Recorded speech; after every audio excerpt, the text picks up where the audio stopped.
Così non li hai mai provate.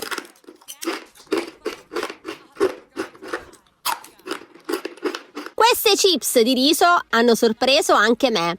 Sono senza glutine, cotte in forno, facilissime e velocissime da preparare. Pochissimi ingredienti, una ciotola ed un cucchiaio per ottenere uno snack sfizioso, stuzzicante e super croccante. Lascia un like, seguimi e attiva le notifiche per non perderti le mie golosità.